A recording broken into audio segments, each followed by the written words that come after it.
मेरे अल्लाह अल्लाह मेरे अल्लाह څلور خبرې ستاسو وړاندې ایږدم او بیا د اجازه غواړم.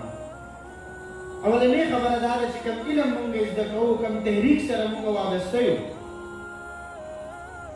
چې ما او تا په دې معاشره کې د ولي الله کردار ادا کوو.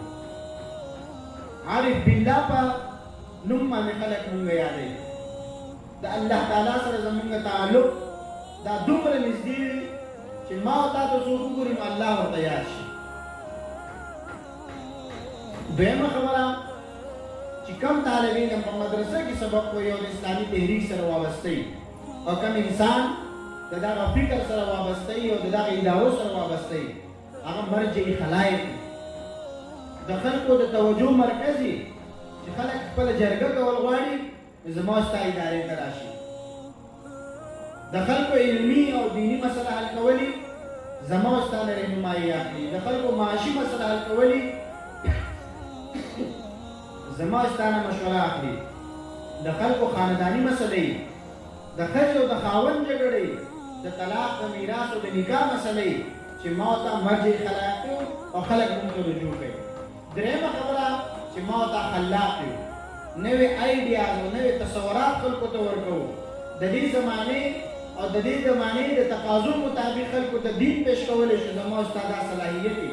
که چېرته دا صلاحیت په ما او تا کې نه وي، د معاشرې د تقاضې مطابق، د خلکو د مزاج مطابق، د خلکو نبض شناسي کول، د خلاق نه مراد زما دا چې ما او تا نبض شناس یو، د خلکو بیماري پېژنو، بیا دغه بیمارۍ د علاج دپاره هغه ته دوایي تشخیص کوو چې د دې علاج به څنګه کېږي.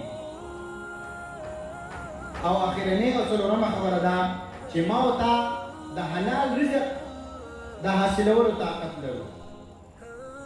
حلال رزق د ګټلو طاقت لرو. زما او ستا دومره استعداد وي چې په دې ځمکه کې کوم ځای کې ما او تا قدم کېږدو نو هلته نه د الله رب العالمین د نعمتونو نه موږ خپل حصه حلال رزق هغه حاصل کړی شو، او د هغې په ذریعه باندې د الله نبي صلی الله علیه وسلم چې کوم مشهور حدیث دی چې دوه کسان دي چې د هغې سره انسان رش کولی شي، حسد کولی شي، ارزو کولی شي. لا حسد الا فی اثنتین، رجل آتاه الله مالا فسلطه على هلكته في الحق. یو هغه کس چې هغه الله تعالی مال او دولت ورکړی وي، هغه الله تعالی د خپل نعمتونو نه سرخوړ کړی وي، او هغه خپل د نعمتونو او مال او دولت د الله په لاره کې چې خرج کوي.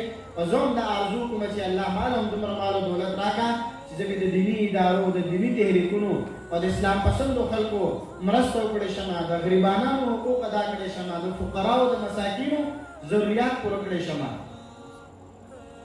او دویمه مسله چې هغه له علم ورکړي او د علم مطابق هغه د خلکو فیصلې وکړي، په هغه باندې خپل عمل کوي، او نور ته د عمل کولو لپاره ماحول او د نور د عمل کولو لپاره هغه جدوجہد کوي. عزتمندو، دا یو څو خبرې هغه وي چې د دې موقع مناسبت سره ستاسو په وړاندې ما کوشش وکړلو چې آسان انداز کې ستاسو